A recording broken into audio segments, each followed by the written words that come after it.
Ang ganda, gold, bro.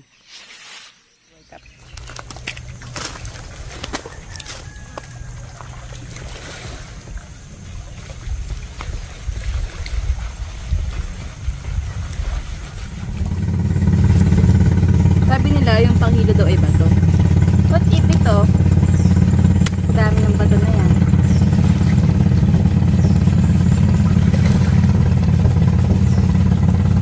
Tanggalin ko yung mga talsik ng barni sa aking katawan.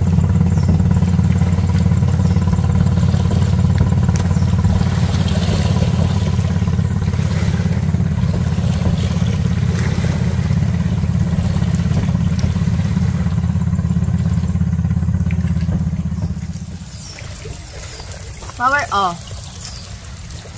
Oh.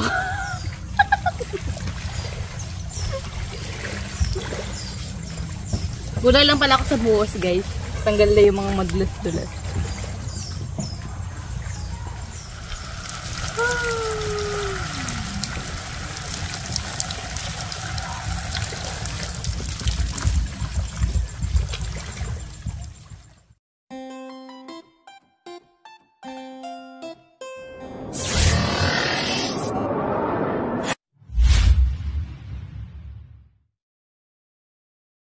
Alam niyo naman po yun na nagre-reklamo ako kung saan napupunta yung mga manok, yung mga sisiw kasi marami nang binigay sa akin manok tas nawawala, hindi ko alam kung ano nangyari. Tapos ang hinalaan ko naman po yung pusa pero hindi ko pa po alam kung ano ba talaga yung umaatake sa kanila. Kasi wala namang ilaw yung kubo natin, wala pang kuryente. At dahil nga po ganun yung issue ng ating kubo, tamang-tama po nagkataon na ang Team Cobra, Team Cobra King, at ang iba po pang samahan. Kayo po ay si? Baitan. Baitan. Mabait po kayo. Baitan. Yan. Bago lang po siya. Ngayon ko lang po siya nakita. At ayun po si Tol Cobra lang sa may unahan. At si Kuya Iman. So ayan. Nagkataon po na nasa may Tagkawayan po sila. Tagkawayan, Quezon. Actually po ang Tagkawayan, Quezon parang pagmumotorin parang 30 minutes lang. Pag mabilis, mas madali. Chinat ko po, yan. Ausap po na ganun po yung mga aking complaint. Tapos, pinagbigyan naman po tayo ni Cobra King. Dahil nga marami din po sila nire-rescue. Nakakatawa kasi naisingit po tayo. So, ayun na po yung kubo. Puntahan na po natin kung ano po yung matatagpuan natin.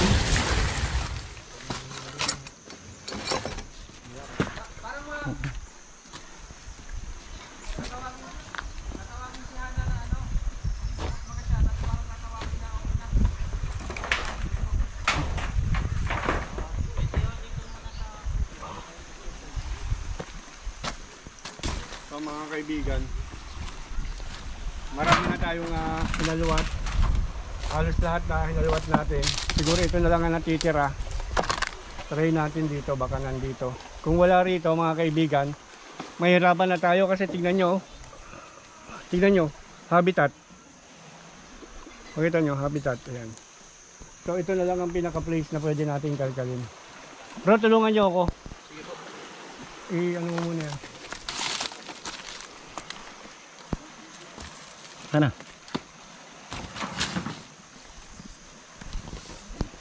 Yan dami yung clip, baka cobra to.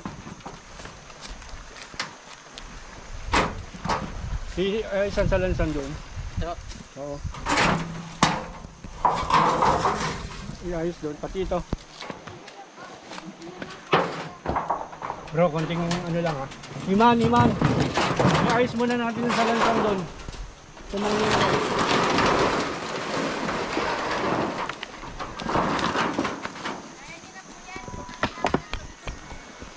Iayos mo lang sa lansan.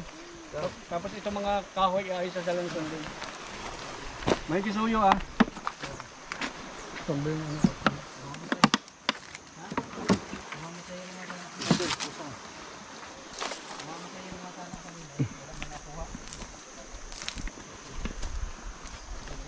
Meron dito nga bakas na mga droppings ng snake. Yun lang ang possible na batayan natin. Na may sumuot dito. Meron tayong nakita mga droppings na durog na. So titingnan natin baka naandito. pag wala dito, kasi nahalwat na natin yung iba, ito na lang ang possible na baka sana nandito nga. Kasi hindi naman nakatali yan.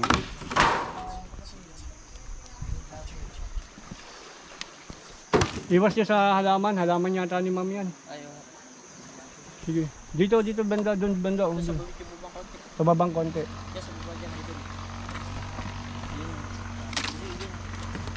Yung halaman nga tayo. Ito.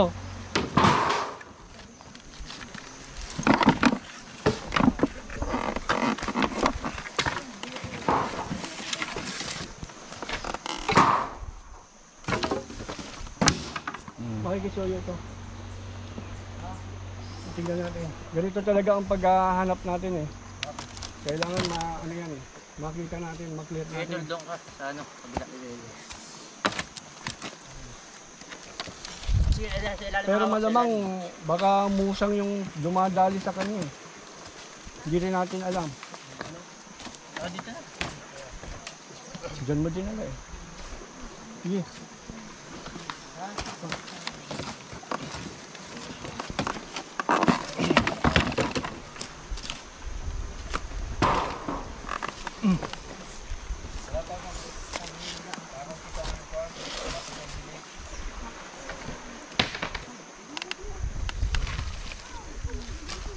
Sige to, dahan-dahan lang. Pagka malapit na, medyo dahan-dahan lang. Baka nandyan nga.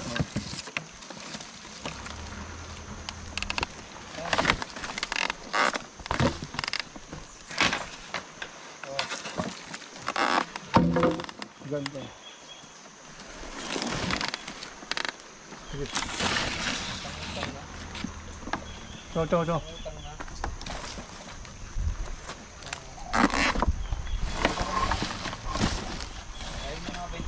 Lapit ka. Lapit ka kasi baka andito na. So mga kaibigan, makikita nyo, may pinaka-base siya oh. Base, maaaring nasa ilalim yan o maaaring wala dyan. So tingnan natin. Pag wala rito, hopefully wala, hanap tayo uli ng mga panibagong. Huwag mong galawin yan, ito muna. Kasi kung marami yan at ginalaw natin to lahat, mabubulabog sila kung saan sila pupunta. Ito. May kisuyo. Kasama natin si Iman sa kasubait. Ito. Ngayon pwede natin silipin pagka okay na.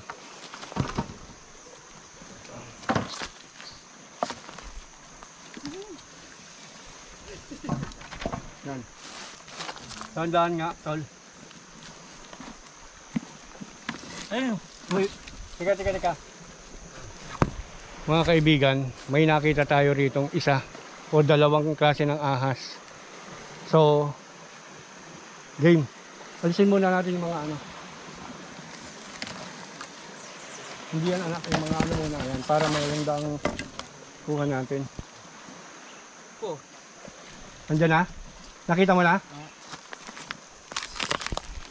Ayan, mga kaibigan, sawa oh. Sawa. Pag po kayong kalapit ha, baka po delikado po sa bata.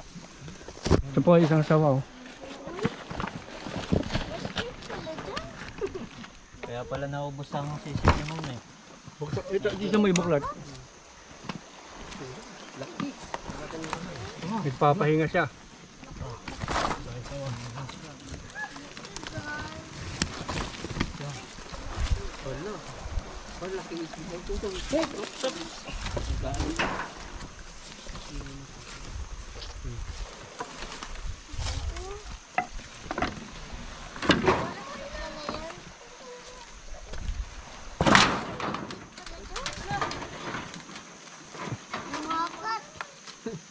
Ayos lang po. Kaya ko nandun lang.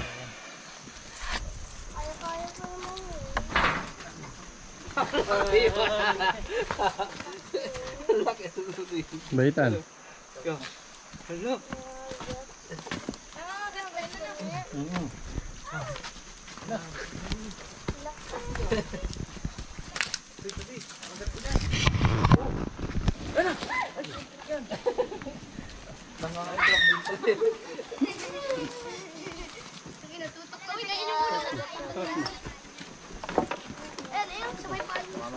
Baitan. Sige. Sige.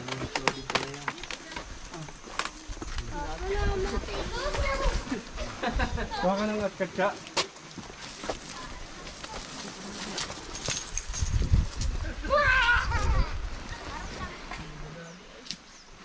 Mga kaibigan, ito po yung kumakain ng sisiw niya. Yan. Parang busog pa ho, oh. Yan.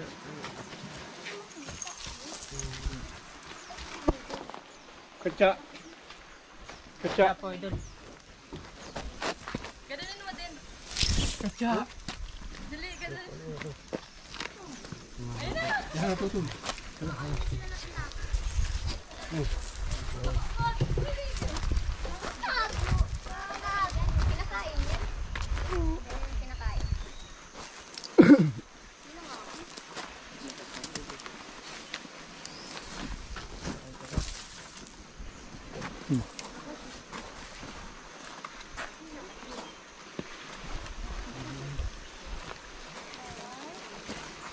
Pala yan, Papa.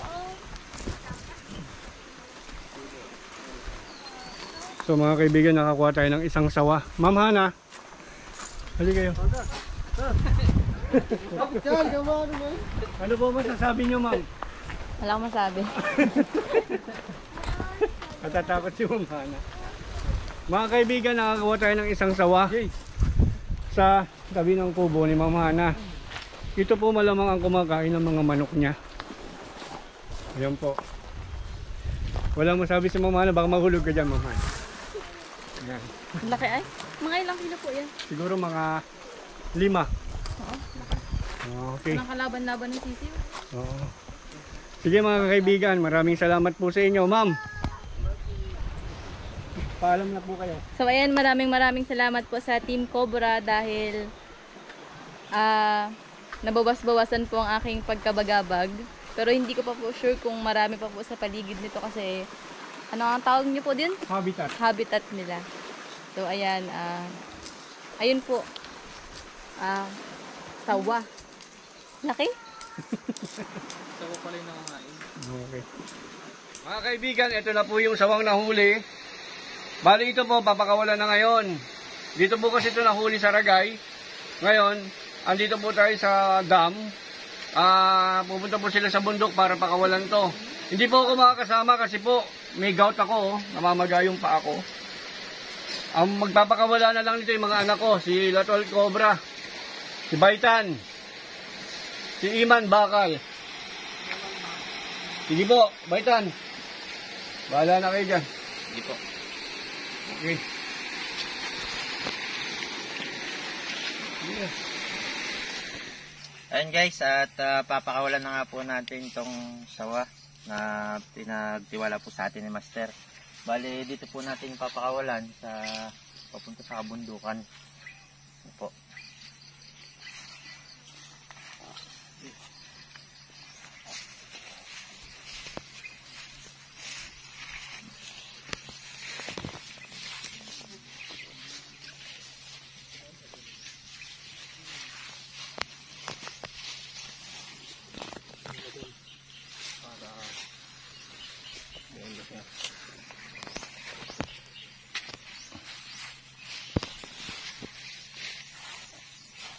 So yun no. Hindi siya nagalaw. Alam niya kasi ano natin siya uli yun. Ang ganda, gold, bro. Kitang-kita natin yung pag-ano siya ng araw. Yung ganda ng kulay niya lumalabas. Para siyang nagre-rainbow. So, bye-bye na. Mga excited siya umalis ha. Tara, iwan na natin dyan. Yung, bye-bye. Nagre-rainbow sawa. Balik ka na sa tahanan mo. Sana lahat ng makakakita sa iyo ay release ka.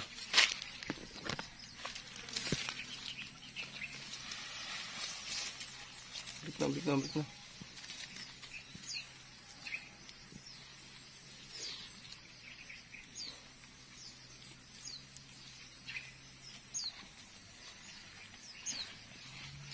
Back to wild. Tara na.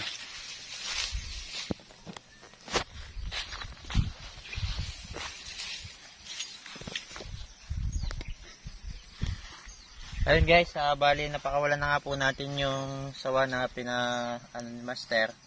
Bali siya nga pala guys bilang pag-support po sa aming videos at para sa mga darating pa po naming exciting na videos, huwag po kalimutang mag-subscribe. Salamat.